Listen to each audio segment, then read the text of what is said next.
myself. Yes.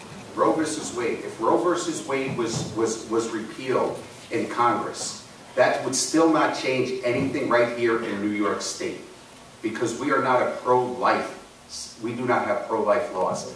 The 10th point in the Women's Equality Bill, if you think for 1 second that I would allow a non-medical professional perform an abortion as a healthcare professional and put a woman's life and a woman at risk for any specific reason, and have a non-medical professional perform an abortion up until the point of delivery, you are sadly mistaken.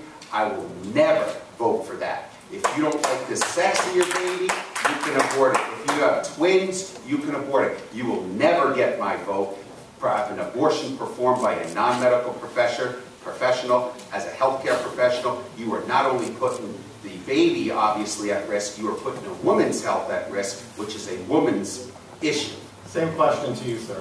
Well, I strongly support the protection of Roe v. Wade, but something Mr. Murphy just said is incredibly troubling.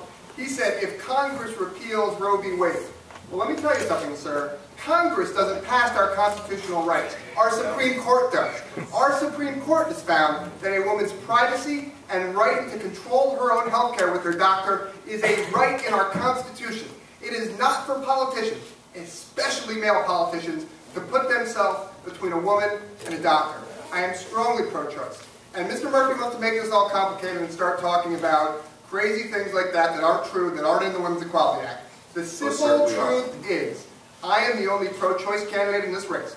During Mr. Murphy's Republican primary, he beat up Bob Costelli, good man because he was pro-choice. Said, I'm a pro-life type of guy. Said he would do everything in his power to stop the Women's Equality Act. Well, it's not the Republican primary anymore, and this district and this state is proudly pro-choice, and it's a big difference between the two of us.